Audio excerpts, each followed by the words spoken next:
안녕하세요. 저는 올해 30대 초반인 남자입니다. 저는 아직 30대밖에 안 됐지만 그동안 정말 많은 것을 보고 겪으면서 자라왔어요.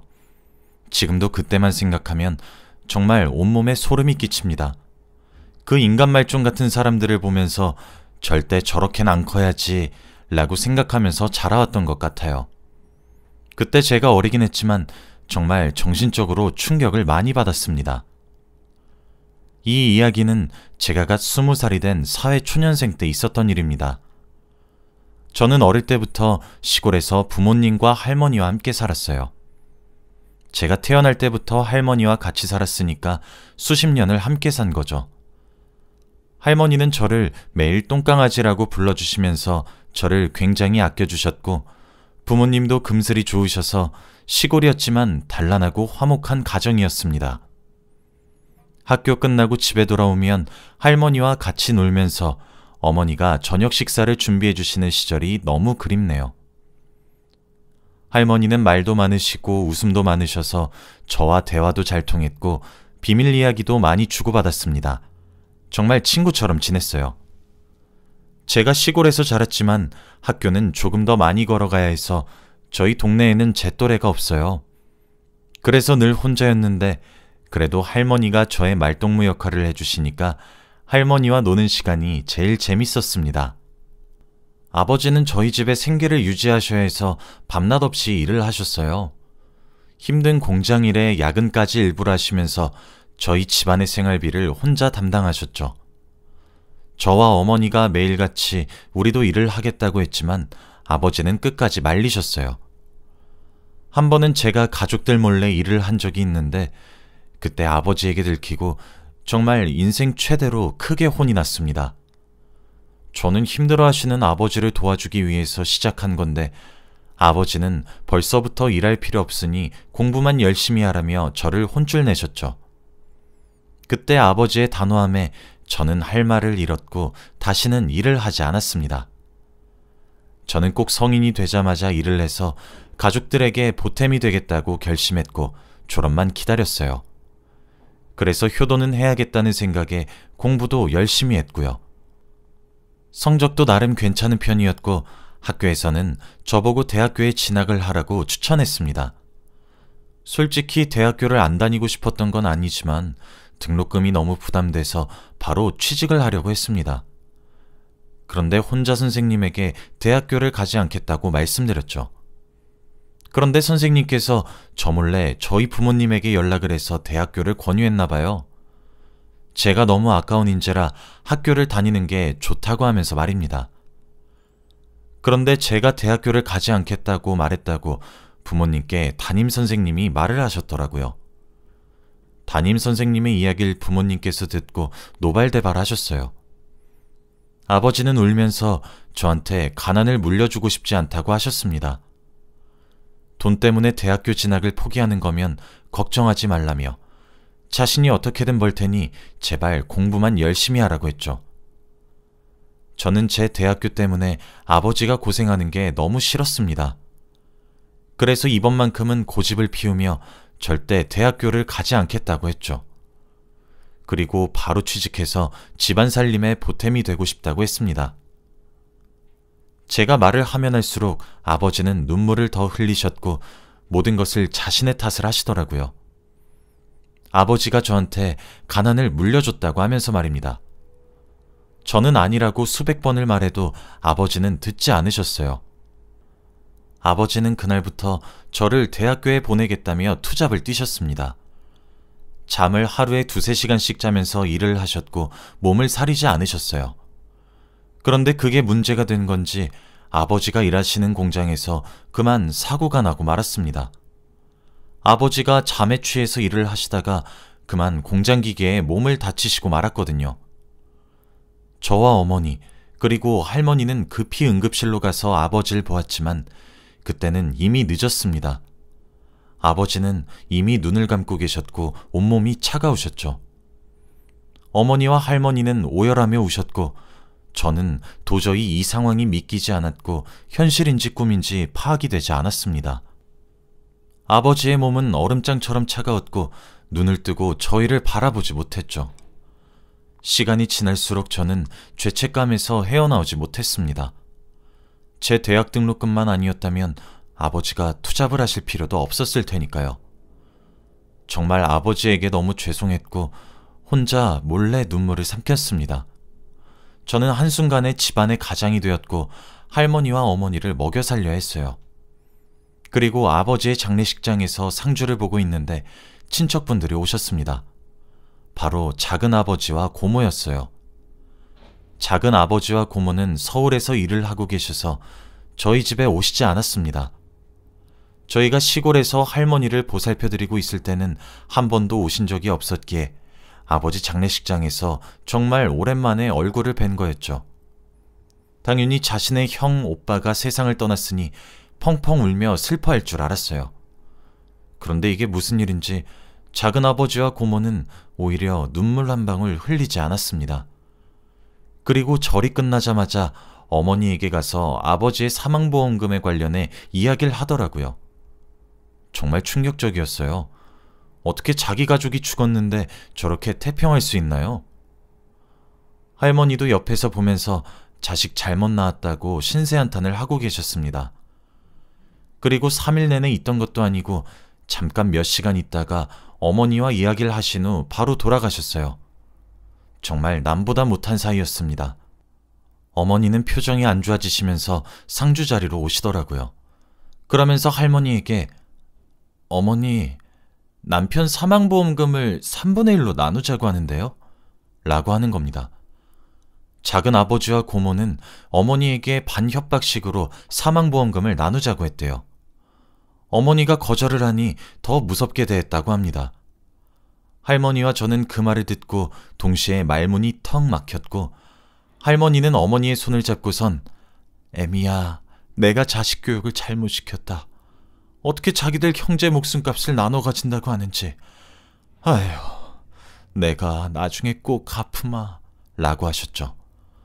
작은 아버지와 고모를 보니 정말 한숨만 나왔습니다.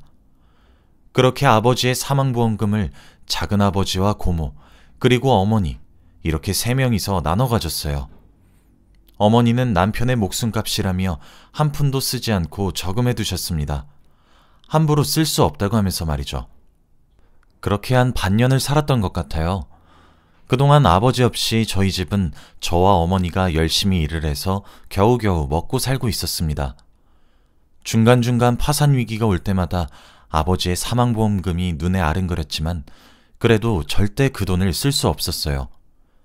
차라리 굶는 한이 있더라도 그 돈은 꼭 모아두겠다고 저희 가족은 다짐했습니다. 그런데 저와 어머니가 일을 해서 그런지 할머니에게 옛날보다 조금 소홀해졌어요. 할머니가 집에 혼자 계시다 보니 상태가 많이 안 좋아지셨습니다. 바로 치매에 걸리시고 말았거든요. 저희가 집에 잘 없다 보니 할머니가 치매에 걸리신 줄은 꿈에도 몰랐고 이렇게 상태가 심각해진지도 몰랐습니다. 이미 저와 어머니가 눈치채고 병원에 갔을 때는 의사 선생님께서 왜 이제야 왔냐며 혼을 내실 정도였죠. 할머니는 깜빡깜빡 수준이 아니라 아예 저희를 기억하지 못하셨습니다. 그리고 집을 매일같이 난장판으로 만들어 놓으셨죠. 대소변도 당연히 못 가리셨고 벽에 똥칠을 하셨습니다. 어머니는 어쩔 수 없이 하던 일을 그만두셔야 했고 집에서 할머니를 보살폈죠. 할머니가 치매시니까 요양원에 보내는 게 낫다고 저와 어머니는 생각했어요.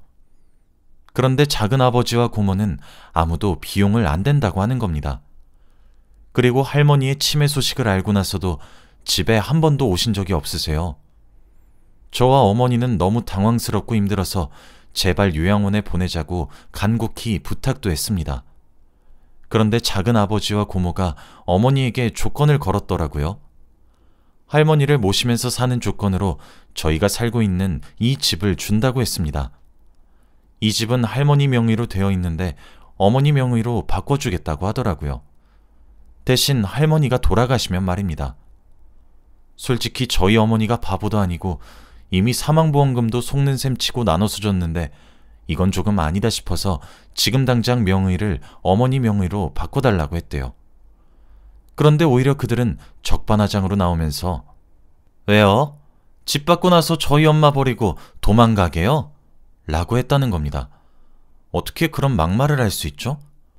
솔직히 자식인 그 사람들보다 며느리인 저희 엄마가 더 자식 노릇을 많이 한 것 같아요. 작은 아버지와 고모는 어머니한테 생활비 한 푼도 안 주십니다. 그래서 지금까지 모아둔 거 조금씩 빼서 쓰거나 제가 벌어온 돈으로 겨우 먹고 살죠. 그런데 그들은 서울에서 한강이 보이는 집에서 살면서 아주 럭셔리하게 살아요. 어떻게 사람들이 그렇게 매정할 수 있나요? 저는 솔직히 지금까지 제가 많이 참아왔다고 생각했습니다. 작은 아버지와 고모가 저희 어머니한테 막대하고 자기 어머니를 살뜰히 모시지 않는 게 너무 화가 났거든요. 그런데 이때까지 한마디도 하지 않고 참았었습니다. 하지만 그때 전화로 저희 어머니에게 집 받고 도망갈 거냐고 말했을 때에는 저도 무슨 정신이었는지 화가 미친 듯이 나더라고요. 저는 어머니가 들고 있던 수화기를 낚아채 속사포로 작은 아버지와 고모에게 말했습니다. 할머니가 도대체 뭘 그렇게 잘못했다고 이렇게 싫어하냐고 말이죠. 그리고 자식이면 제발 자식답게 행동하라고, 나처럼 이렇게 한참 어린 애들도 당신들처럼 돈에 미치지 않았다고 했어요. 마지막으로 그렇게 살면 자식들이 뭘 보고 배우겠냐며 화를 불같이 냈습니다. 솔직히 저도 어른들한테 이런 말 하면 안 되는데 너무 당당한 작은 아버지와 고모가 싫었어요. 그리고 저희 어머니한테도 막말하는 게 싫었고요. 제가 이렇게 말하니까 그들은 어린 게 싸가지가 없다며 이래서 가정교육을 잘 받아야 한다며 말을 했죠. 그리고 대학교도 안 간 놈이 뭐가 그렇게 잘났다고 어른들한테 대드냐며 화를 냈습니다. 전화를 끊고 어머니한테 호되게 혼났지만 그래도 마음 한켠에는 속이 조금 후련했어요. 그리고 다시 일상으로 돌아갔습니다. 당연히 그동안 작은 아버지와 고모의 연락이나 왕래는 전혀 없었고 저는 일을 하고 있었고 어머니는 집에서 할머니를 보살피고 있었죠. 어머니는 할머니한테 매일 머리도 뜯기고 그래서 몸에 매일 상처가 가득했어요. 그래도 끝까지 책임지시는 어머니를 보고 정말 많이 배웠습니다. 그렇게 다시 몇 달을 살았던 것 같아요. 그런데 어느 날이었어요. 새벽에 어머니와 제가 자고 있는데 밖에서 쾅 하는 소리가 들리더라고요. 저희는 너무 놀라서 당장 불을 켜고 나가보니 할머니가 다리를 부여잡고 아파하고 계셨습니다. 상황을 보니 새벽에 불을 안 켜고 나오시려다가 문지방에 걸리셔 넘어져서 무릎이 찌이신 것 같더라고요. 무릎을 부여잡고 울면서 아프다고 하고 계시는데 왠지 상황이 심각한 것 같아 119를 불러 바로 응급실로 갔습니다.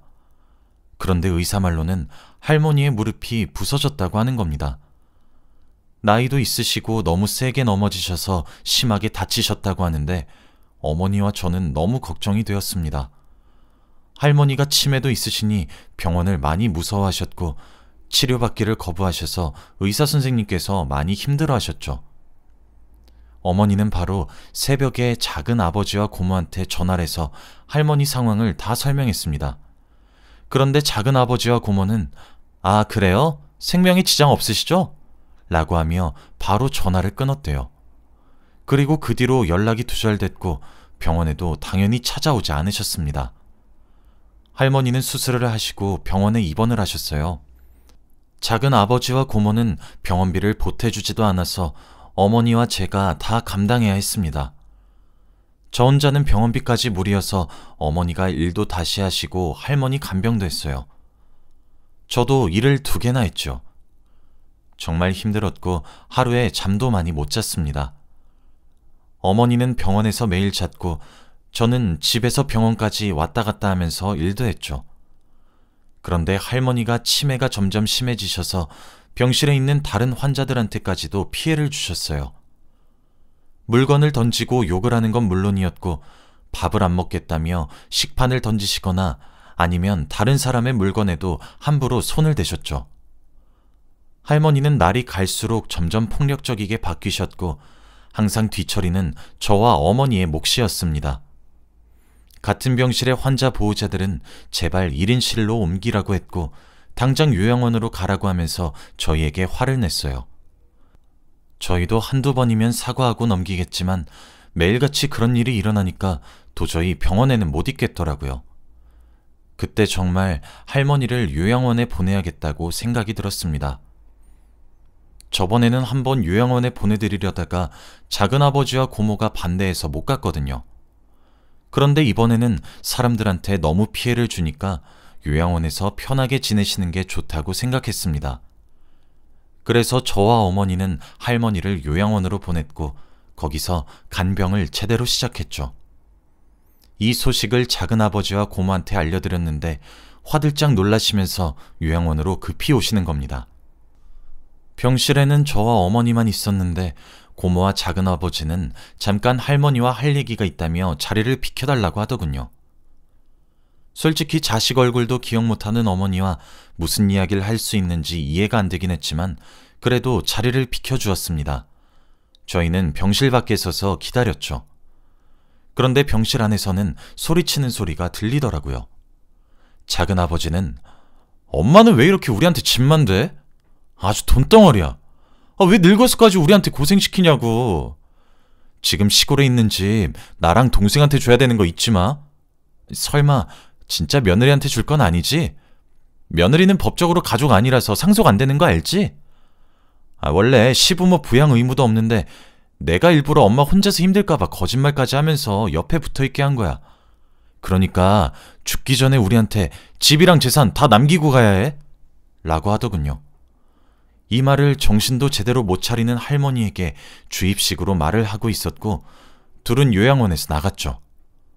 어머니는 밖에서 그 말을 다 듣고 동공이 매우 흔들렸습니다. 그리고 주먹을 꾹 움켜쥐더라고요. 저희 어머니에게 할머니만 보살펴주면 집 주겠다고 말을 해놓고는 그게 다 거짓말이었다뇨. 어머니는 집을 못 받는 것보다는 그 사람들이 어머니를 만만하게 보고 이용했다는 거에 더 화가 난 것 같습니다. 저는 태어나서 어머니가 화난 모습을 그때 처음 봤어요. 정말 무서웠고 어떠한 말도 꺼내면 안 될 것 같더라고요. 작은아버지와 고모가 그렇게 할머니가 돌아가시길 원하니까 저와 어머니는 오히려 만수무강하시면 좋겠다는 생각이 들더라고요. 그래서 정말 예전보다 더 열심히 보살펴드렸습니다.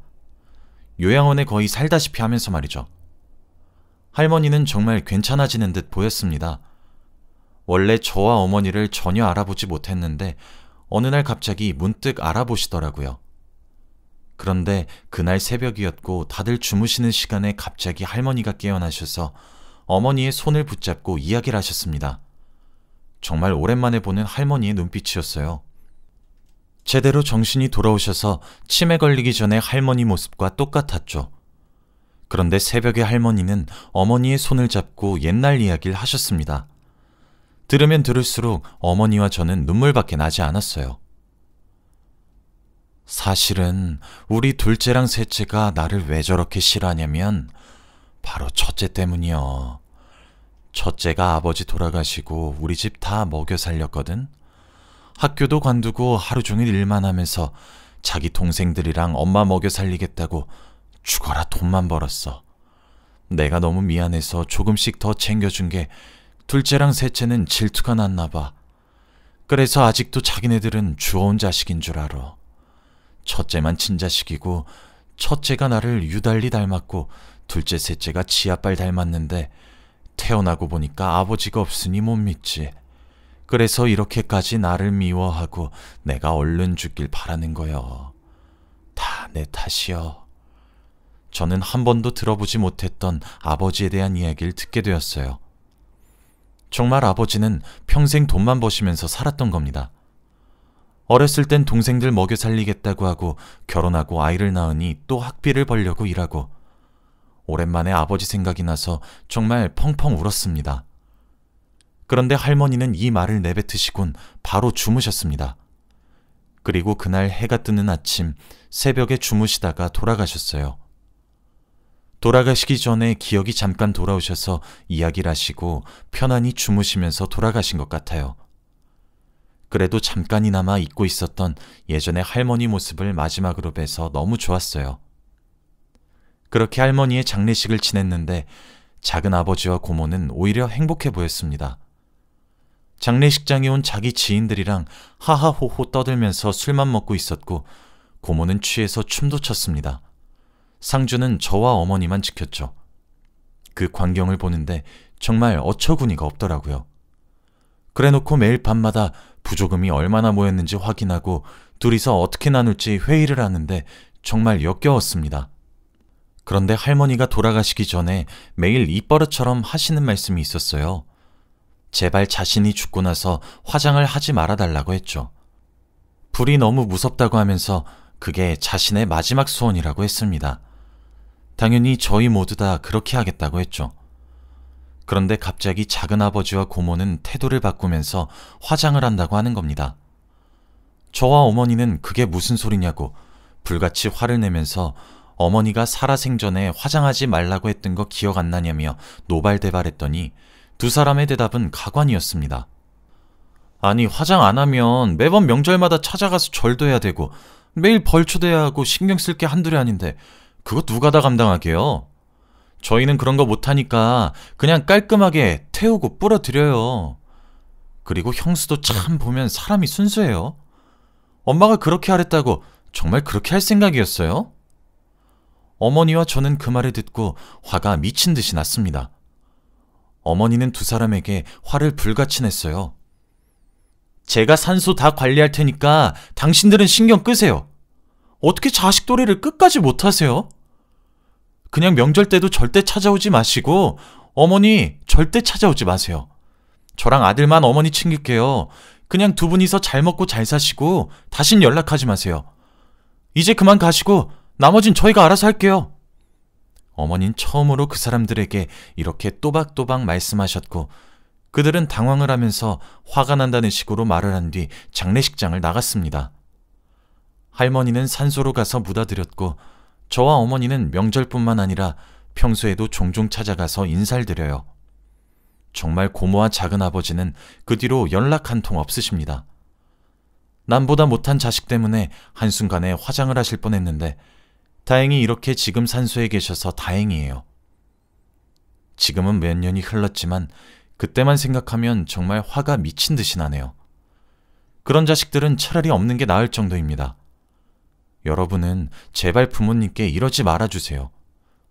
제 이야기는 여기까지입니다. 들어주셔서 감사합니다.